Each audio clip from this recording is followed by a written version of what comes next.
Il aura fallu des millions d'années pour que l'espèce humaine passe de l'homme des cavernes à l'homme des tavernes. L'évolution n'est pas pressée, elle a tout son temps pour développer le mental humain. Maintenant que le mental humain a atteint sa vitesse de croisière et qu'il flotte sur l'océan houleux de ses pensées, il s'interroge quant à leurs origines et à leur profondeur. D'où viennent les pensées?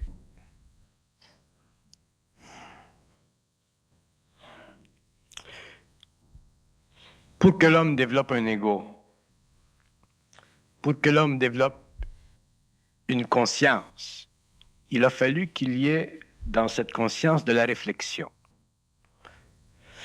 Qu'est-ce que c'est de la réflexion? De la réflexion, c'est un mouvement d'énergie qui frappe cette couche du mental humain, mais qui vient de l'extérieur de l'homme. C'est une énergie qui descend dans l'homme. Lorsqu'elle frappe le mental humain, elle crée ce qu'on appelle de la réflexion, elle crée de la pensée. Pendant l'évolution, pendant la période d'adaptation psychique, si vous voulez, de l'homme à lui-même, il a fallu, pendant très très longtemps, que son corps mental, qui est une couche d'énergie en lui, qui fait partie de ses corps subtils, se développe. L'homme ne pouvait pas, à ce moment-là, vivre d'une conscience réelle, c'est-à-dire d'une conscience créative, parce qu'il n'avait pas suffisamment d'expérience accumulée sur le plan de l'âme.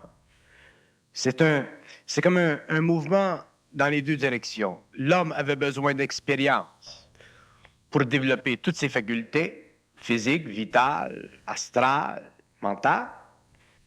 Et ces expériences, dans un même temps, servaient à la construction de modèles de vie pour d'autres expériences futures. Ces modèles de vie, cette mémoire, cette âme, étaient étudiés par son esprit et donnaient à son esprit de plus en plus d'expérience à manipuler les énergies subtiles de sa composante planétaire.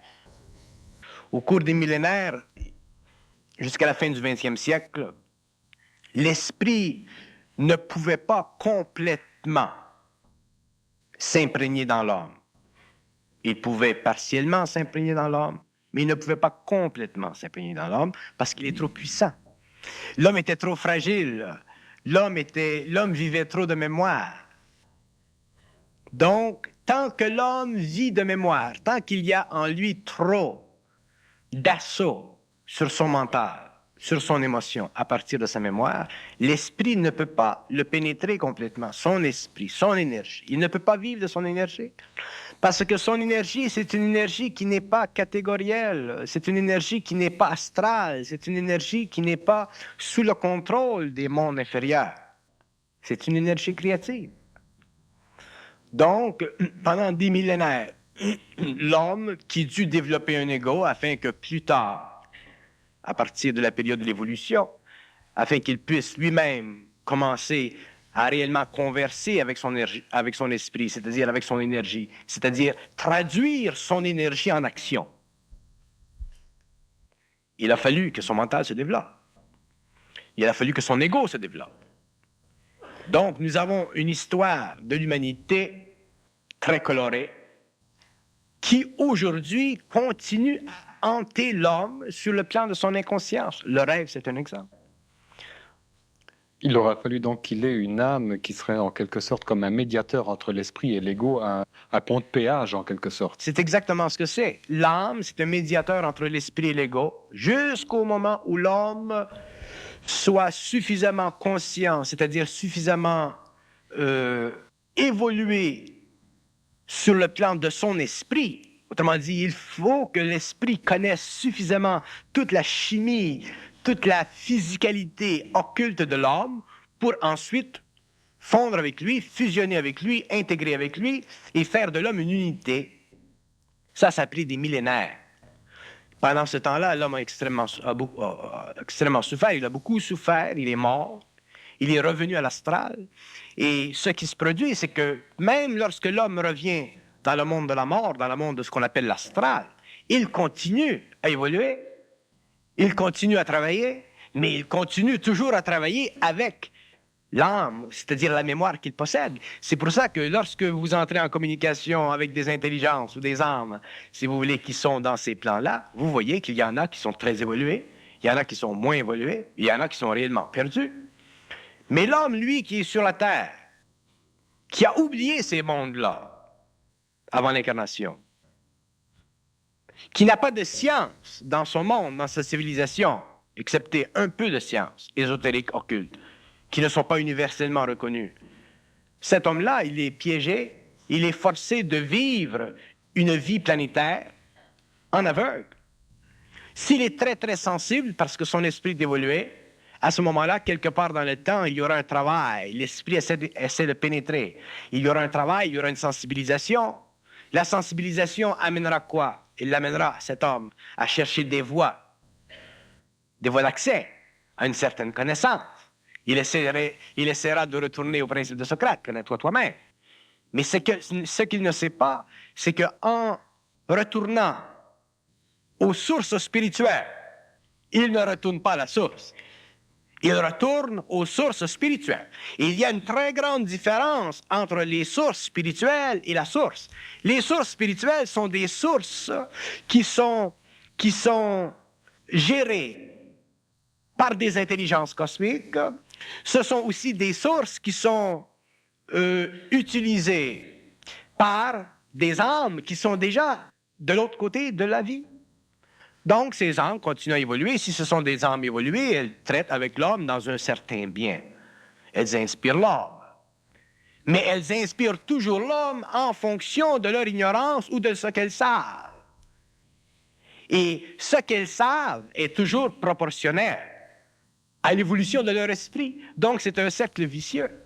Donc, un jour, l'homme doit s'éveiller, c'est-à-dire qu'il doit prendre conscience de cette mécanique cosmique, occulte, invisible, cachée, voilée. Il doit comprendre.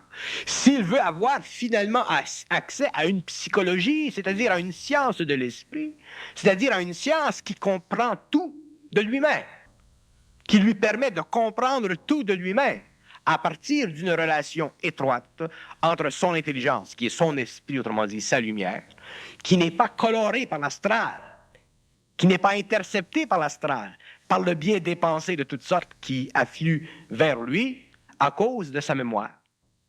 Mais cette science de l'esprit n'existe pas.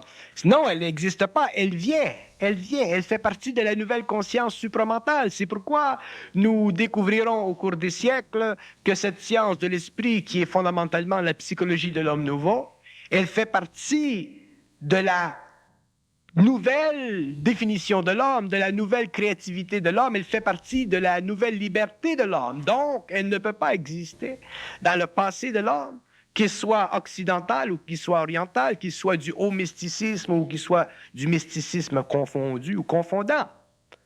C'est donc l'homme qui va la manufacturer. C'est l'homme lui-même qui manufacturera cette nouvelle psychologie, cette nouvelle science, au fur et à mesure qu'il se sentira de plus en plus capable de vivre l'étroite relation avec son énergie, sa lumière, au lieu de la vivre en relation avec le pont qui est l'âme. L'âme... Mais que devient l'âme? L'âme, elle est transmutée à partir de ce moment-là. L'énergie émotionnelle, l'énergie mentale, elle est transmutée. Donc, l'âme deviendra pour l'homme un véhicule qui lui permettra de se déplacer dans des plans parallèles. L'âme deviendra pour lui son corps morontiel. L'âme, au lieu de l'habiter, lui, il l'habitera. Dans le passé, l'âme nous a habités. Nous avons vécu l'évolution. Dans l'avenir, l'homme habitera l'âme. L'âme deviendra pour lui un système de transport dans les éthers. Mais pour que l'homme puisse habiter l'âme, il faut qu'il élimine de sa vie la conscience anémique qui est préservée dans les archives de la mémoire, qui sont conservées à travers la médiumnité de la pensée. L'homme ne réalise pas qu'il est médium. L'homme pense qu'il pense. Il pense que c'est lui qui pense. L'ego pense que c'est lui qui pense. Lorsqu'en fait, l'ego est médiumnique, mais il est médiumnique à un point, à un taux vibratoire tellement bas qu'il vit ce que l'on appelle une pensée subjective. Donc, il vit l'illusion d'un moi. Au lieu de vivre dans une conscience totale, dans une conscience unitaire, dans une conscience créative, qui est le produit de la fusion et de l'intégration de son énergie avec ses plans inférieurs. Ça, c'est l'homme nouveau. À ce moment-là, il vit des pensées quoi? Créatives? À ce moment-là, il vivra des pensées créatives, il vivra des pensées qui sont communicatives, qui sont télépathiques. Il pourra communiquer avec lui-même, il pourra communiquer avec sa propre lumière. Mais il sera capable, en communiquant avec sa propre lumière, d'être dans la lumière de la communication, au lieu d'être dans les ténèbres de la communication, qui sont la pensée subjective. Il saura instantanément si la lumière, elle est colorée par l'astral, si elle est utilisée, si elle est interceptée par l'astral. Regardez le phénomène de la radiophonie. C'est un phénomène nouveau. Nous sommes habitués aujourd'hui, au 20e siècle, à la radiophonie. Mais il y a 200 ans, 300 ans, la radiophonie nous aurait apparu comme étant de la magie. Donc, si la radiophonie, il y a 200 ans, aurait apparu à l'homme comme étant de la magie et qu'aujourd'hui on commence à s'habituer, imaginez-vous que la relation entre l'ego, l'homme, le mortel, son double et son esprit, c'est-à-dire sa lumière, c'est aussi de la radiophonie. Alors, avant que l'homme s'habitue à la radiophonie, avant qu'il perde l'illusion, l'inquiétude ou la crainte de ce phénomène cosmique, de ce phénomène fondamental qui régit tout le cosmos, qui régit toutes les intelligences à tous les niveaux, ça prendra un certain temps. Ça, c'est ça que l'homme, en tant qu'égo, en tant qu'être appartenant à une race ancienne, doit apprendre à comprendre. Et le mythe d'Icare, à ce moment-là, est-ce que c'est pas une tentative de l'homme, justement, de ravir aux dieux cette énergie, cette intelligence, cette lumière? L'homme qui a bâti ses ailes pour rejoindre le soleil, ses ailes qui ont fondu à l'approche du soleil, il est retombé sur la terre. Juste. L'homme doit retourner, le soleil, c'est sa lumière. L'homme doit retourner au soleil. L'homme, un jour, doit avoir les ailes suffisamment puissantes pour aller vers le soleil, sa lumière, lui-même, son identité, sa réalité, sa conscience cosmique. L'homme doit. Mais pourquoi l'homme? Pourquoi Icare n'a pas pu? Parce que il était trop près du soleil. Les ailes ont fondu. Pourquoi elles ont fondu? Parce qu'elles étaient construites d'un matériel qui n'était pas réel, d'un matériel qui n'était pas suffisamment solide, puissant, qui n'était pas capable de supporter cette chaleur intense. Donc, l'homme doit être capable un jour de supporter cette lumière, cette chaleur intense qui est sa réalité, son identité. Et pour qu'il le fasse, il doit passer à travers la stratosphère vers le soleil. La stratosphère, c'est l'astral. L'astral, c'est les pensées qui sont communautaires, qui sont collectives, qui n'appartiennent pas à l'homme, qui ont été créées de tout temps par les hommes, à différents niveaux d'expérience, différents niveaux d'évolution, mais qui ne sont pas le produit de l'identité personnelle, cosmique de l'homme vis-à-vis sa propre lumière. Ce sont des pensées qui ont servi pendant l'évolution, qui ont servi à faire progresser l'homme, mais qui l'ont toujours maintenu dans une certaine ignorance. L'homme, un jour, doit sortir de cette ignorance lorsque c'est le temps. Le temps, il est venu dans le monde. Et les hommes de la Terre verront naître une nouvelle race humaine, c'est-à-dire une race mentale supérieure, qui aura le contrôle de son énergie, qui ne pourra plus être affectée sur le plan psychologique, qui aura une conscience totale de sa psychologie et qui aura éventuellement, à cause de l'accroissement du taux vibratoire venant de l'expression ou du mouvement de cette énergie cosmique pure, indifférenciée vers l'homme, la capacité éventuellement de conquérir les éléments et de commander la matière, comme l'homme doit le faire. Parce qu'il ne faut pas oublier que l'homme est un esprit dans la matière, mais il est un esprit qui est prisonnier. L'esprit de l'homme est prisonnier. Et l'esprit de l'homme, un jour, doit être libre. Et l'homme ne sera libre que lorsque son esprit sera libre. Et l'homme ne sera pas libre tant qu'il n'aura pas complètement enlevé à l'âme le pouvoir qu'elle a sur lui de par la mémoire. Donc les ailes d'Icare étaient faites de désir et les ailes d'Icare étaient faites de désir, sont faites de volonté. Exactement. Tous les hommes de la terre veulent savoir, tous les hommes de la terre veulent conquérir, tous les hommes de la terre veulent immortaliser leur conscience. C'est le rêve de l'homme. Tous les hommes veulent comprendre le secret des dieux. Tous les hommes veulent comprendre le secret de la mort. Tous les hommes veulent comprendre tout. L'homme doit savoir tout. l'homme un jour doit savoir tout. Mais dans le passé, lorsque l'homme manifestait ses désirs, qui étaient une expression de son esprit à travers son astral, il se brûlait les ailes parce qu'il n'était pas prêt. Alors l'homme devait attendre des milliers d'années, il devait attendre le temps où la cinquième race à laquelle nous appartenons donne naissance à une nouvelle, qui est la sixième. Et pendant la période de transition, qui est la période apocalyptique à l'intérieur de laquelle nous vivons aujourd'hui, il y a des hommes dans le monde, dans différents pays du monde, qui, alimentés de leur énergie, comprenant les lois de cette énergie, les lois du mental, les lois du psychisme, les lois de l'âme, les lois de la vie de l'âme, les lois de la vie dans l'âme, pourront effectivement, éventuellement, rentrer dans l'autre vie. Au lieu de vivre une existence, ils vivront une vie réelle sur le plan matériel. Et lorsqu'un jour il sera temps pour eux de changer de plan, ils continueront à vivre une vie réelle sur un autre plan. Donc l'homme ne peut plus aujourd'hui se faire dire, écoutez, monsieur, c'est un mystère, vous devez croire en Dieu, vous devez croire en ceci, vous devez croire en ça. L'homme ne peut plus se permettre de croire, parce qu'aussitôt que l'homme croit, il perd accès à son identité. L'homme doit savoir. Lorsque l'homme saura, il n'aura plus besoin de croire. Si vous savez, moi je sais ce que vous savez ce que je sais, nous n'avons pas à nous faire croire l'un l'autre. On se parle. Mais si vous savez quelque chose et vous me dites, vous devez croire, je suis assujetti à ce que vous savez, tout d'un coup vous faites erreur. Moi je suis foutu. L'homme ne peut pas se permettre de croire. Mais dans le passé, pendant l'évolution, c'est important que l'homme croie, parce que ça lui permettrait graduellement de gravir les différents paliers de l'existence, les différents paliers de la connaissance, pour en arriver un jour, lorsqu'il sera prêt à faire sauter les paliers qui lui avaient servi, passer de la cinquième à la sixième, et effectivement savoir, c'est-à-dire être capable de récupérer, sur le plan de l'énergie interne, tous les aspects de la connaissance dont il a besoin, pour vivre, pour travailler, pour faire, ainsi de suite. Ceci fait partie de sa fusion, ceci fait partie de sa conscience nouvelle, ceci fait partie de son lien, qui n'est plus karmique, mais qui est cosmique. Un jour, l'homme ne doit plus avoir de lien karmique, il ne doit plus vivre sur la terre parce qu'il a fait dans le passé telle chose. Il doit vivre sur la terre parce qu'il peut, sur la terre, vivre réellement, à ce moment-là, créer, et ainsi de suite. Et dans cette période de transition, comment est-ce qu'il va réussir à neutraliser les effets karmiques à ce moment-là? Les effets karmiques seront neutralisés au fur et à mesure qu'il commencera à comprendre la réalité, c'est-à-dire l'illusion. Tu comprends l'illusion? Tu comprends la réalité. Mais il faut comprendre l'illusion. Et quand je parle de l'illusion, je ne parle pas de l'illusion hindoue. Je me méfie des airs. Autant que je me méfie de la pensée occidentale. Les Indes ont eu leur fonction, la pensée occidentale a eu sa fonction. Avec l'homme nouveau, c'est la synthèse des deux. C'est la compréhension de la perfidie dans les deux. L'aberration nécessiteuse.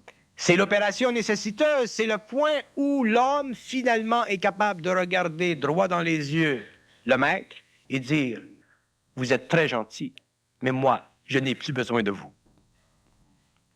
Mais tant que l'homme ne peut pas regarder le maître dans les yeux, et quand je parle du maître sur le plan matériel ou je parle du maître sur les autres plans. C'est encore pire sur les autres plans parce que le maître, il est encore plus grand, plus puissant, plus beau. Lorsque l'homme arrive dans le monde de l'essence, il doit être capable d'arriver sur les plans, regarder le maître dans les yeux et dire « J'ai plus besoin de vous. » Mais s'il a peur, s'il est encore dans les consciences, il baisera les pieds du maître et le maître continuera à le baiser.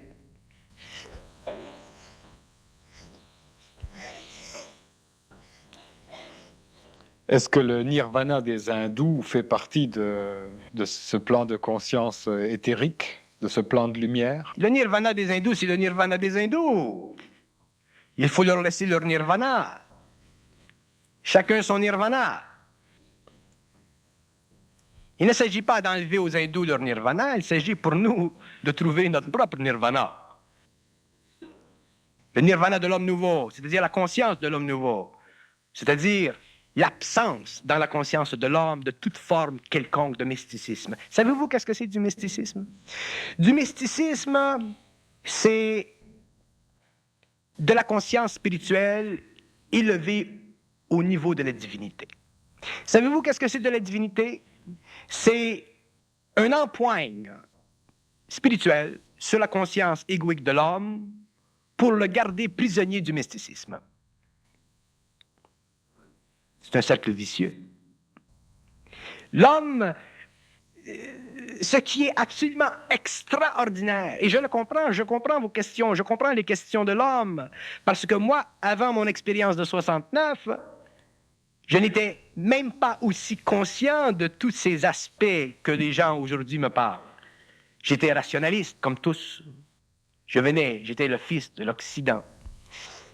Donc, je comprends jusqu'à quel point c'est difficile pour un égo de se tenir et de s'élever par ses propres straps. C'est un tour de force pour un homme d'évaluer par lui-même la mémoire de l'humanité. Il faut le faire. Il faut le faire. Et nous devons le faire parce que si nous ne le faisons pas, nous n'aurons jamais accès à notre liberté. Et si nous ne le faisons pas, c'est parce que nous avons toujours de la crainte d'offusquer les dieux. Nous avons la crainte de pécher. Nous avons la crainte d'offusquer les dieux. Nous avons la crainte de liens karmiques. Nous avons la crainte de rétribution karmique. C'est du chantage. Priez pour nous, pauvres Priez pour bûcheurs. nous, Père pauvre bûcheur. Bûcheurs. C'est du chantage. Et c'est du chantage qui, dans le passé, servait, parce que les hommes, dans la crainte de Dieu, étaient meilleurs entre eux. Oui. C'était bon. Je n'ai rien contre le passé, mais j'ai tout pour l'avenir. Donc, le passé, il a fait ce qu'il avait à faire. C'était un garde-fou. C'était un garde-fou, exactement, exactement. C'était un garde-fou. C'était un garde-fou. Et nous avons été des fous pendant des millénaires. Il fallait les garder, les fous. Et aujourd'hui, nous entrons dans une nouvelle époque où nous devons faire sortir le garde afin que le fou devienne intelligent. Et nous n'avons pas de choix. Je le dis dans le monde, je le dis dans n'importe quel pays, nous n'avons pas de choix. Nous n'avons pas de choix parce que nous n'avons pas de choix. Et savez-vous pourquoi nous n'avons pas de choix? Parce que nous n'avons pas de choix.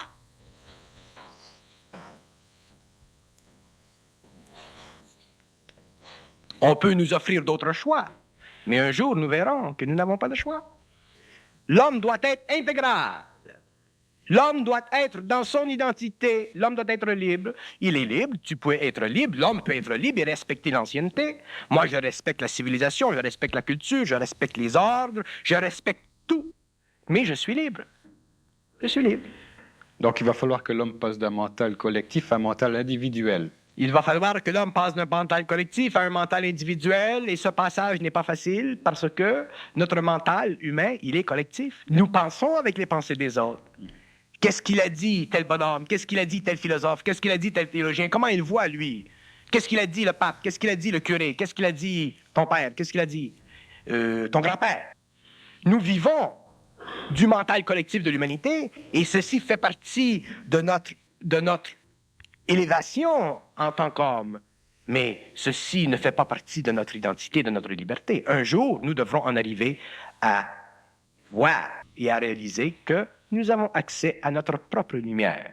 Individuellement, mais lumière qui est universelle. Les hommes qui sont dans cette lumière, qui sont dans cette conscience, s'entendent à merveille. Il n'y a aucun appétit qui cherche à dévorer l'autre. Il n'y a aucune domination. C'est une relation parfaite.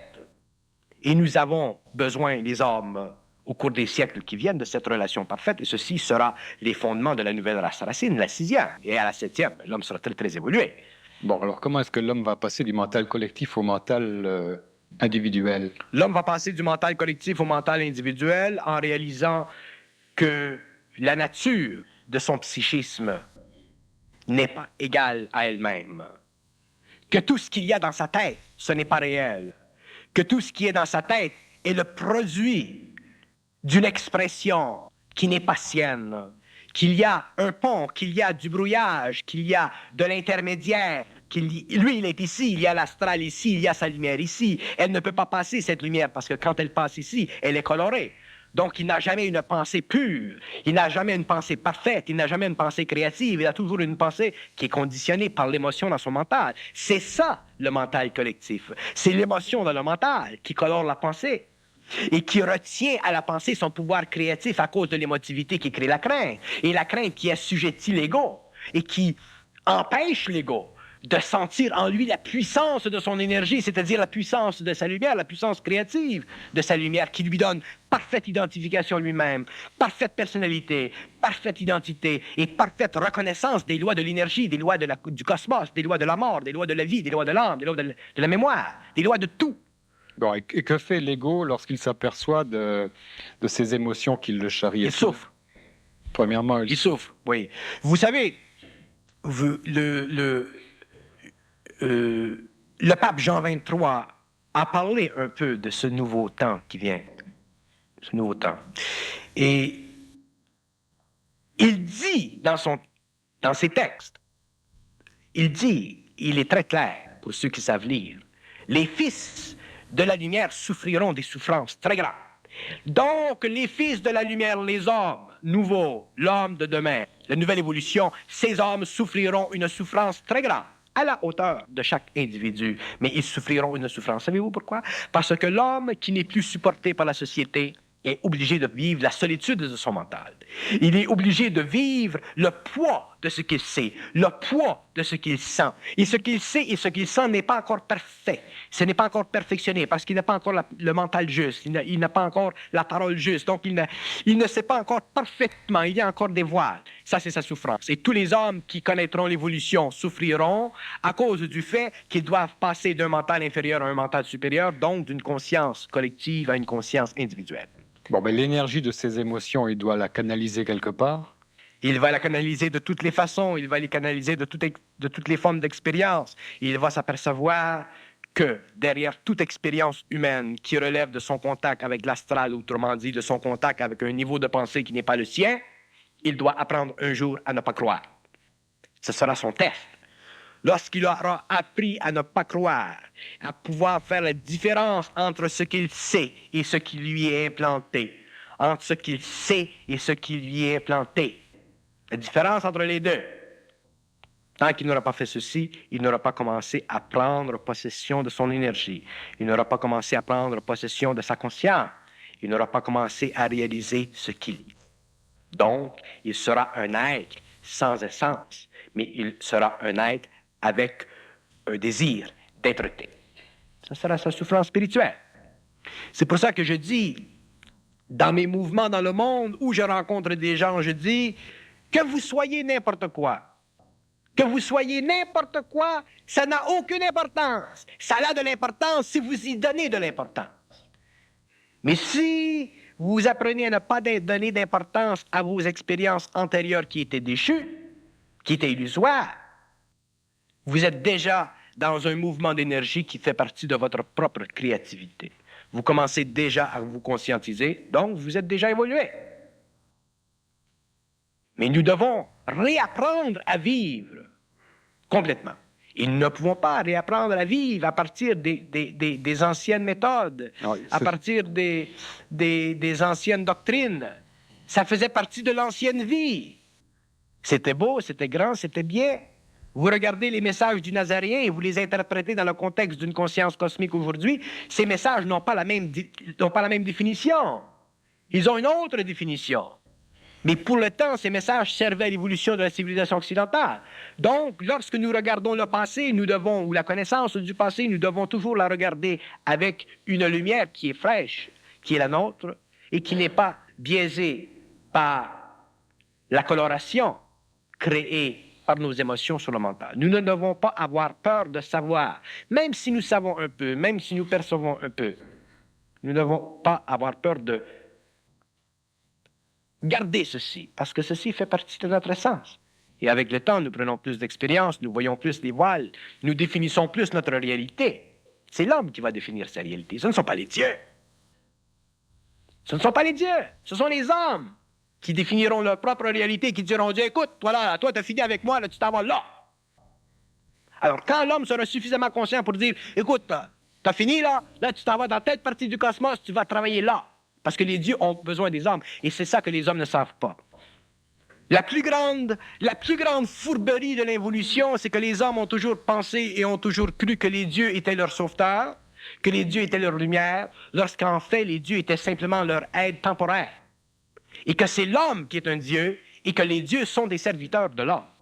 Expérience. Si je dis, mais fais pas ça parce qu'il va tenir de quelque chose qu'il doit faire pour prendre de l'expérience.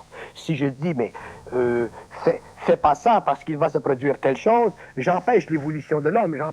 Et un jour, lorsque l'homme comprendra ceci, que les dieux, c'est-à-dire les intelligences qui évoluent dans les mondes parallèles, sont les serviteurs de l'homme, et que l'homme, dans son universalité de conscience, ne peut pas être serviteur de personne, c'est à partir de ce moment-là que l'homme commencera à faire évoluer des intelligences qui ont besoin d'évoluer, qui ont besoin de comprendre certains mystères qui font partie de leur monde, et l'homme aidera l'astral à évoluer et à se retrancher et à se replanter dans d'autres planètes, dans d'autres parties de la galaxie pour continuer à se perfectionner ou à revenir dans des corps humains très avancés au cours de l'évolution de la Terre et se fusionner avec eux.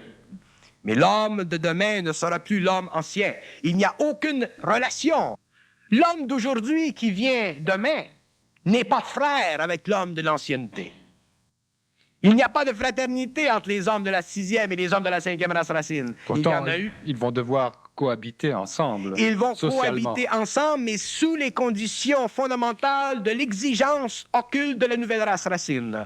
L'homme de la 6e race racine, il vivra dans des conditions qui seront créées par lui, soit directement ou en relation avec d'autres intelligences qui viennent du cosmos et qui sont prêtes et qui attendent que l'homme soit prêt pour travailler avec elles. Et à ce moment-là, l'homme travaillera et régira sur la Terre un plan d'évolution qui sera conforme aux lois de l'énergie et aux lois cosmiques. Et à partir de ce moment-là, l'homme de la 5e, ceux qui restent, pourront bénéficier de ce que l'homme nouveau amène à la Terre. C'est très important de comprendre ceci, parce que si l'homme ne comprend pas ceci, il sera toujours psychologiquement lié à la spiritualité. Donc il va falloir développer une psychologie des émotions, une science du mental et puis une science de l'esprit. C'est une chose. La science de l'esprit couvre la psychologie de l'émotion, couvre la science du mental. Qu'est-ce que c'est de l'esprit? C'est de l'énergie. Qu'est-ce que c'est de l'intelligence? C'est de l'énergie. Nous parlons de l'esprit, mais nous parlons en fait d'énergie. Donc, dans les mondes du mental supérieur, il n'y a pas de forme. Il y a simplement de l'énergie. Cette énergie, elle est suffisamment évoluée pour permettre que l'homme ait accès à son essence, c'est-à-dire qu'il y ait un refroidissement éternel entre cette source et l'homme. Le refroidissement éternel entre cette source et l'homme permet à l'homme de vivre dans une certaine chaleur sur les plans où il est. Ce qui crée l'homme, ce qui peut créer l'homme, c'est le fait qu'il y ait sur la Terre, dans la condition mentale, astrale, vitale et psychique de l'homme en général, un refroidissement de cette énergie qui est cosmique. À partir du moment où l'homme devient intégré à cette énergie, il est capable de l'utiliser. Il est capable de s'en servir. Elle fait partie de lui, elle est lui. Il n'y a plus de division. Donc, il n'y a plus de catégorie dans l'essence de l'homme. Et là où il n'y a plus de catégorie dans l'essence de l'homme, l'homme, il est sur la terre immortelle, c'est-à-dire qu'un jour, lorsqu'il a fini de travailler sur ce plan, il dématérialise son matériel pour continuer à évoluer sur un autre plan et toujours travailler en union parfaite avec cette énergie. C'est ça l'évolution future de l'humanité. C'est ça que le Nazaréen a connu par la dématérialisation de son corps. C'est ce que les grands initiés ont connu dans le passé, qui se sont effacés du visage de la terre pour retrouver leur tombeau réel, c'est-à-dire la vie, c'est-à-dire cette dimension parallèle à la Terre qui ne fait pas partie de l'astral, qui ne fait pas partie des mondes spirituels, qui ne fait pas partie du ciel, mais qui fait partie d'une autre temporalité où s'exige et où se doit naître l'expression de la conscience cosmique, que ce soit des hommes de la Terre, que ce soit des initiés de la Terre ou que ce soit des hommes d'autres planètes. Il y a une relation universelle, interplanétaire entre ces plans. Mais l'homme, avant de prendre conscience des mystères de la vie, il doit prendre conscience des mystères de son moi, de son je, de sa mémoire, de la réalité de son âme et du jeu constant entre l'émotion et sa pensée. Constant, constant, constant, constant. Et c'est là que se défait, que se dénoue ce qui dans le passé a été construit pour la protection et l'évolution de l'homme de demain. Le jeu constant entre l'émotion et le mental. L'émotion joue toujours sur le mental. Elle le colore. Elle enlève à l'homme de la force. Elle enlève à l'homme de la volonté. Elle enlève à l'homme de la lucidité. Donc, elle rend l'homme assujetti à l'astral, à l'évolution. C'est ça qui est la différence entre l'homme ancien et l'homme nouveau. L'homme nouveau n'a pas demandé de questions à personne. Il n'a pas demandé au Dieu si le cosmos il est fait de telle façon. Il le dit. Il n'a pas demandé au Dieu s'il devrait faire ceci. Il le fait. Il n'a pas demandé aux hommes s'ils sont d'accord. Il dit, il parle et il agit. Mais toujours avec lucidité, c'est-à-dire toujours avec l'humilité qui est nécessaire lorsque l'homme doit supporter le poids de son énergie, c'est-à-dire le poids de sa lumière, afin de permettre que des hommes dans le temps, qui ne sont pas de sa race, qui font partie d'autres mondes, qui doivent continuer leur expérience, que ces hommes, ces femmes, au cours des siècles, aient la chance de rattraper leur conscience et revenir au point de départ de l'homme, c'est-à-dire au point où l'homme était lumière. C'est pour ça que l'homme nouveau, au début, lorsqu'il commence à savoir certaines choses, comprendre certaines choses, il doit prendre conscience de l'orgueil spirituel qui entache ses relations avec les hommes. L'homme ne peut pas, ce n'est pas à l'homme conscient ou l'homme qui se conscientise d'éduquer les hommes inconscients. L'homme conscient a suffisamment à faire avec lui-même. Il a suffisamment à regarder son nombril parce que son nombril, il est un peu corrosé. Il n'a pas un beau nombril.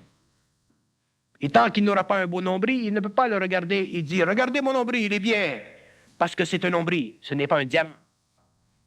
Donc, tant que l'homme ne sera pas suffisamment conscient, suffisamment lucide, suffisamment conscient des jeux de l'astral à travers son mental, il doit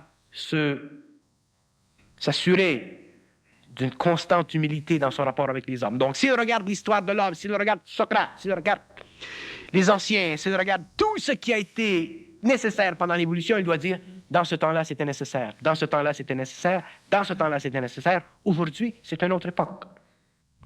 À ce moment-là, l'homme peut réellement évoluer, comprendre, saisir, apprécier le passé, mais ne vivre qu'en fonction de l'avenir, mais aujourd'hui. Quelle est cette expérience à laquelle vous avez fait allusion, que vous avez vécue en 1969, dans les grandes lignes? Dans les grandes lignes, en 69, j'ai vécu la fusion, c'est-à-dire que j'ai vécu le premier rapprochement entre cette énergie qu'on appelle son propre esprit avec l'ego. Ceci a dépersonnalisé mon être, ceci a neutralisé ma mémoire, ceci a neutralisé ma faculté de penser subjectivement, ceci a changé totalement ma personnalité. Et au cours des années, je me suis habitué, j'ai souffert énormément pour en arriver à intégrer cette énergie. Il ne s'agit pas simplement de vivre le contact de la fusion. Il faut intégrer l'énergie parce que ce n'est pas parce qu'un homme est fusionné qu'il est capable de comprendre parfaitement le jeu de l'astral en lui. Donc la lumière, elle est là. L'homme travaille en relation avec cette lumière et il doit petit à petit, progressivement, en arriver à voir et à comprendre toutes les illusions possibles qui peuvent se créé en lui à cause du fait qu'il est homme. Lorsque ceci est fini, il y a intégration. À ce moment-là, l'homme, il est dans sa nature, il est dans sa conscience, il est dans sa réalité, il fait ce qu'il a à faire, il est bien dans sa peau. Mais l'homme ne vivra pas la fusion dans une instantanéité. L'homme la vivra d'une façon graduelle, au cours des années, au fur et à mesure qu'il comprendra les lois de cette instruction mondiale, de cette science du mental, de cette science de l'esprit qui commence petit à petit à nous être donnée au fur et à mesure qu'on parle, au fur et à mesure qu'on se rencontre du rapport très étroit entre l'homme et l'astral. Vous qui avez une intelligence créative, une parole créative, comment se fait-il qu'au travers de votre parole et de cette intelligence, on perçoit des aspects de froideur?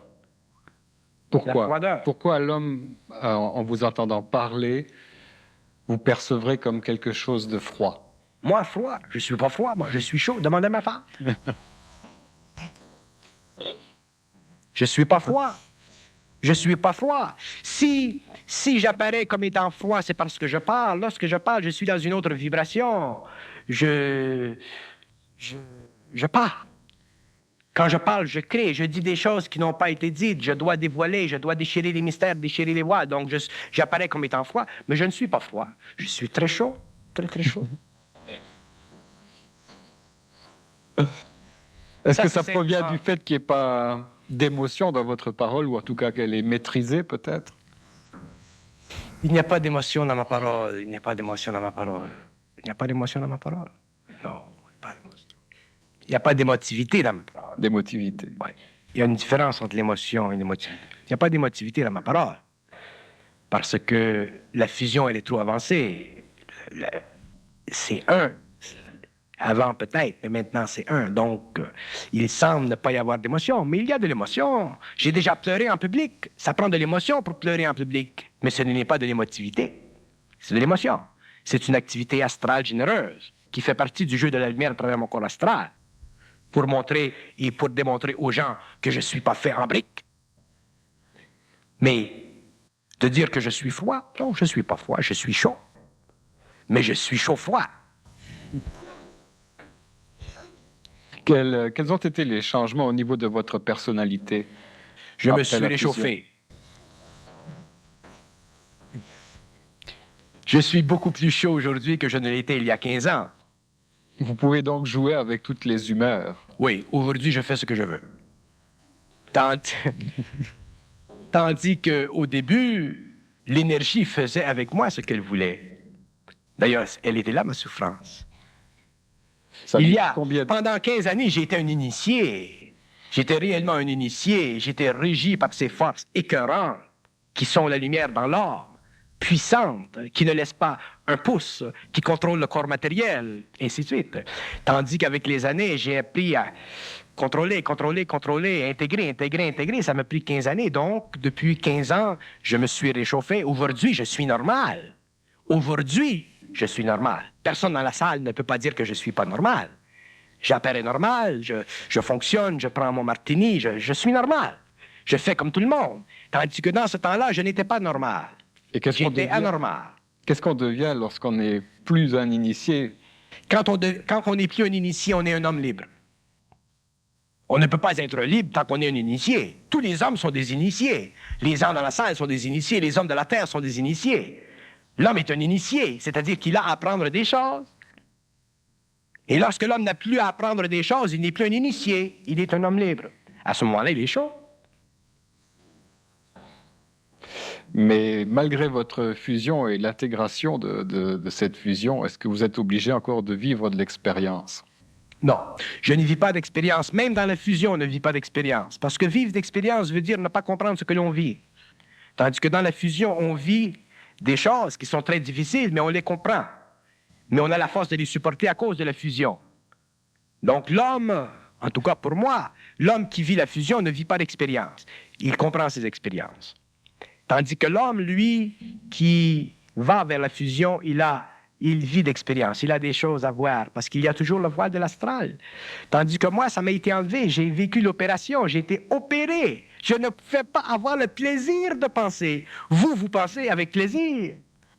Moi, je n'avais pas le plaisir de penser. Autant pour l'homme, c'est difficile de s'imaginer pas penser, autant pour moi, c'est difficile de m'imaginer penser. Alors, c'est l'envers complètement. Et c'est justement parce que je ne pense pas que je parle le temps.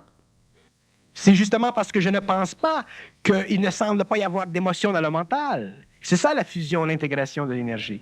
Mais au moins, aujourd'hui, je ne souffre plus de l'initiation. Aujourd'hui, je suis bien. Et je me garde bien de souffrir aujourd'hui. Parce qu'aujourd'hui, je connais trop les jeux. Je connais trop.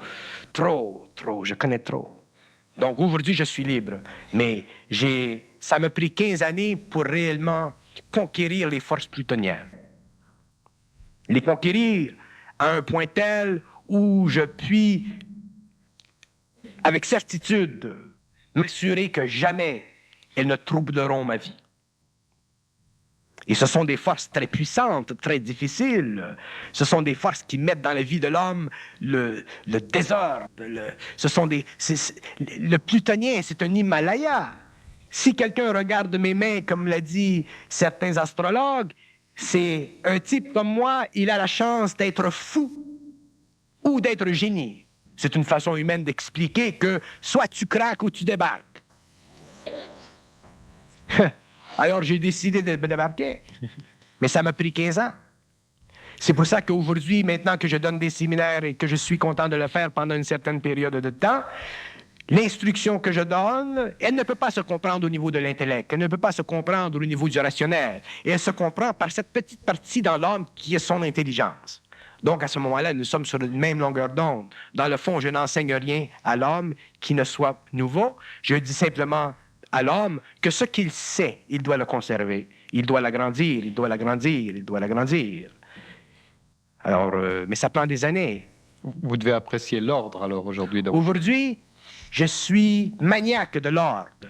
J'aime l'ordre, parce que dans l'ordre, moi, je n'avais pas... Il y a des gens dans la vie, vous savez, vous allez chez eux, vous fumez une cigarette, ils vont tout de suite nettoyer le cendrier, vous regardez, tout est propre, il n'y a pas de poussière dans la maison. Il y a des petites femmes qui se promènent, il n'y a jamais de poussière dans la maison, c'est toujours propre, c'est ordonné. Les souliers sont toujours propres. Il y a quelque chose qui tombe, ils le rangent. Je n'avais pas le plaisir de l'ordre. Pour moi, c'est un très grand plaisir, l'ordre. Parce que lorsque je vis de l'ordre, je vis une vie qui est sous mon contrôle, qui est sous mon regard. Tandis que pendant l'initiation, je ne pouvais pas. D'ailleurs, j'étais tellement fatigué durant l'initiation, toujours fatigué. J'étais comme un homme de 80 ans.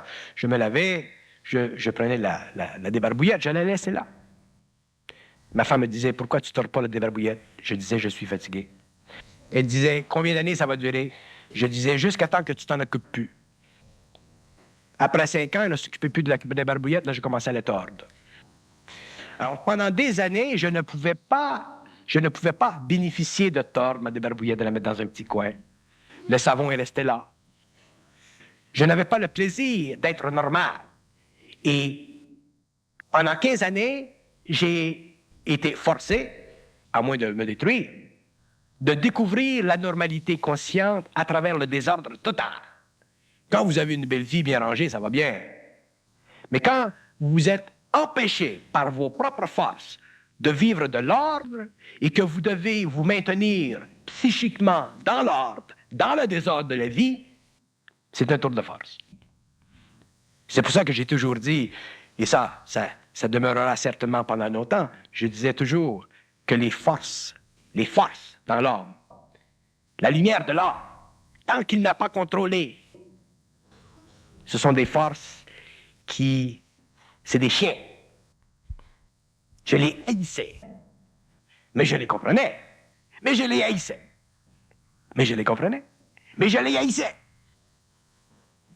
Alors, pendant 15 ans, j'ai haï. C'est comme ça que j'ai détruit les voiles. Et au bout de 15 ans, là, l'intégration s'est faite. Maintenant, on ne m'achale plus. Je fais mes affaires. Je suis bien. Je vis comme je dois vivre. C'est-à-dire comme un homme conscient. Mais diriez-vous que les autres hommes vont vivre la même expérience que vous? Non, les hommes ne vivent pas la même expérience. Il n'y a pas un homme pareil, mais les hommes vivront certainement le jeu des forces en eux. Parce que l'homme, il est force. L'homme, il est esprit dans la matière, qui n'est pas libre, qui veut devenir libre. Imaginez-vous quand votre esprit veut devenir libre, ce qu'il peut faire pour se rendre libre. Et il se rendra libre, oui, mais sous votre peau, sur votre corps. Donc, l'esprit se rendra libre, c'est ça l'initiation, c'est l'esprit qui veut se rendre libre. Mais un jour, il faut qu'il se rende libre, mais que vous aussi, vous puissiez bénéficier de sa liberté. Sinon, il se rend libre à votre dépens. Et c'est ça la fusion qui vient avant l'intégration. La fusion, c'est une chose. La fusion, on n'y peut rien. Quand l'esprit de l'homme veut fusionner avec l'ego, il le fait. L'ego ne demande pas de questions. Il vient dans son temps. Il vient comme un voleur dans son temps. Mais l'intégration, c'est sous le contrôle de l'homme. Donc, l'intégration, c'est l'envers de la fusion. La fusion, c'est important pour l'esprit. L'intégration, c'est important pour l'homme. Et un homme qui n'en arrive pas dans la vie à intégrer l'énergie de sa fusion, il vivra une vie malheureuse et il mourra malheureux. Il sera obligé de revenir dans un autre temps, en fusion, jusqu'à temps qu'il arrive à conquérir l'esprit, c'est-à-dire intégrer son énergie, c'est-à-dire détruire complètement les voies dont il peut se servir pour transmuter l'énergie émotionnelle et l'énergie mentale. Bien, maintenant, les hommes qui vont vivre cette expérience future de fusion, ou peut-être déjà actuelle, elle va être progressive. Mais dans cette progression, ils seront testés quand même. Ils seront testés comme vous avez été testés, peut-être, par l'esprit. Oui, c'est ça. L'homme, il est testé. Et qu'est-ce qu'on devient quand on n'est plus testable? Quand on n'est plus testable, on devient intelligent. Je pensais qu'on devenait détestable. C'est pas mauvais, ce que vous dites. Quand on devient conscient qu'on a intégré l'énergie, on n'est plus testable parce que c'est à ce moment-là qu'on a ce que j'appelle de la volonté, de la lucidité. Donc, il y a de la lucidité. La lucidité dans l'intelligence, c'est la lumière de l'homme qui n'est pas colorée par l'astral, qui n'est pas influençable sur les plans de l'invisibilité. Et la volonté de l'homme, elle est le produit de cette intelligence, et l'intelligence, elle est le produit de cette volonté, ils vont ensemble. Et lorsque l'homme n'est plus testable, à ce moment-là, il est effectivement un homme suffisamment centré pour être détestable si on lui pile sur les pieds. Donc, si des forces occultes, des forces essaient de manipuler l'homme, il réagit instantanément. L'homme ne peut plus se faire... Écoutez, l'évolution, c'est l'ignorance, l'évolution, c'est la connaissance. Et la connaissance de l'évolution, la connaissance pendant l'évolution, c'était une forme d'ignorance. Donc, il faut que l'homme sache exactement la différence entre la connaissance de l'évolution et la nouvelle connaissance, autrement dit, le savoir de demain. Et ils sont absolument différents. Nous pensons que nous pouvons continuer à ramener ou amener avec nous nos mémoires. Nous ne pouvons pas, dans l'évolution, amener nos mémoires. Nous sommes obligés de trancher complètement avec nos mémoires parce que nous ne sommes plus karmiques. Nous n'avons plus, éventuellement, à apprendre. Nous vivons simplement de la relation entre notre énergie et notre ego. L'intégration totale, c'est ça l'unité de l'homme. C'est ça la conscience supramentale. Une conscience supramentale. Et non pas une conscience mentale inférieure, karmiquement dosée. Vous avez parlé de la transmutation des énergies émotionnelles en énergie mentale. C'est quoi le processus au départ? La transmutation des énergies émotionnelles en énergie mentale, elle est basée sur un principe. Elle est basée sur le principe qu'il se passe quoi que ce soit dans la vie de l'homme, il doit apprendre petit à petit à ne rien prendre au sérieux. Si l'homme est capable de ne rien prendre au sérieux dans sa vie, autrement dit, ne pas mettre de l'émotion dans son mental, parce que prendre des choses au sérieux, c'est mettre de l'émotion dans le mental. Si l'homme apprend à ne pas mettre de sérieux dans son mental, à ce moment-là, il apprend petit à petit à transmuter et à séparer ces deux eaux-là. Séparer. Ça lui permet peut-être de voir l'illusion de l'émotion. Ça lui permet de voir l'illusion de l'émotion, exactement. Ça lui permet de voir l'illusion de l'émotion. Et nous ne la voyons pas, l'illusion de l'émotion. Parce que nous avons donné à l'émotion une certaine valeur. Exemple, nous allons dans un stade où se joue le baseball. Il y a des milliers de fans qui crient, qui hurlent. Et vous regardez le baseball, vous appréciez la partie, et le gars à côté vous dit... Tu dis pas, ouais, oh, il est mort. Moi, je ne peux pas faire ça. Alors, je reste chez nous, je regarde le baseball. Par quoi? Parce que je ne peux pas supporter l'enthousiasme inconscient d'une masse. Ça fait mal. Avant, j'aimais ça, je donnais mes propres coups de poing. Mais aujourd'hui, je ne peux plus. Fait que je reste chez nous, je regarde le baseball chez nous. Et le gars me dit, tu viens pas au stade? Ah non, vas-y, t'amuses. J'ai rien contre le fait que le gars aille au stade, mais moi, je reste chez nous. C'est quoi de l'enthousiasme pour vous? De l'enthousiasme, c'est une forme d'animalité collective qui donne à l'homme une conscience grégaire du sport dans lequel il exprime.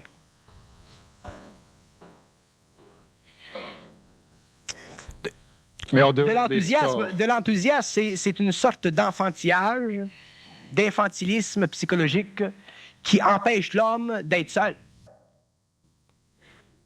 Il est avec qui à ce moment-là? Tout le monde. C'est pas normal. Tu t'imagines, moi, si j'étais au stade, je serais assis, comme ça, les bras comme ça, je regarderais le baseball. Et les gars autour, ils me regarderaient, ils diraient, ils capotaient. Il aurait raison. Je suis pas supposé être là. Il faut respecter les lois de l'équivalence. Alors, si tu es anormal dans un autre sens, tu te crées un environnement anormal dans un autre sens. Il faut que tu respectes les gens qui vont au stade. Alors, il faut toujours maintenir l'équilibre. Alors, les gens qui vont au stade, qui ont du fun, ils ont du fun, c'est normal, ils ont la conscience, ils ont l'énergie émotionnelle pour. Mais l'homme qui se conscientise après des années, il n'a plus cette énergie. Donc, vous ne voyez pas les yogis aux Indes, au stade, avec... Non. Ils peuvent pas. Non, ils sont sur une colonne. On ne peut pas. Et le sérieux dans la vie pour vous? Le sérieux. La vie, c'est pas sérieux. Qu'est-ce qu'il y a de sérieux dans la vie? Nous créons le sérieux. Nous mettons du poivre et du sel et du poivre et du sel. Nous épissons nos mets constamment. Il n'y a pas de sérieux dans la vie. Nous mettons le sérieux, donc nous nous rendons malades. Nous mangeons trop de poivre, trop de sel. La vie, c'est la vie. La vie, c'est normal, c'est naturel, c'est progressif, c'est créatif, ça engendre. Mais nous avons tellement besoin de vivre. Pourquoi? Parce que nous ne vivons pas. Donc, nous mettons du sel et du poivre. Quand est-ce qu'on met de l'épice sur un steak quand il n'est pas bon? Quand il manque de saveur, on met du steak, du ketchup. Mais si le steak était réellement très bon, très savoureux, beaucoup d'arômes, on mangerait le steak comme ça. Mais aujourd'hui, notre steak, il est fait. Donc, on met du sel puis du poivre. On s'excite. Un petit coup de coude. Du sérieux, t'es pas...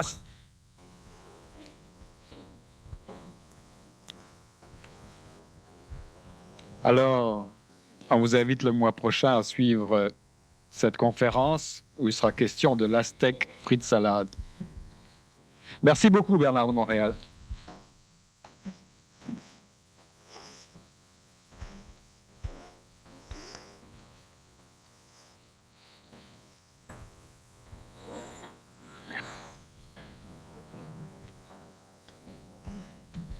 C'est le poivre.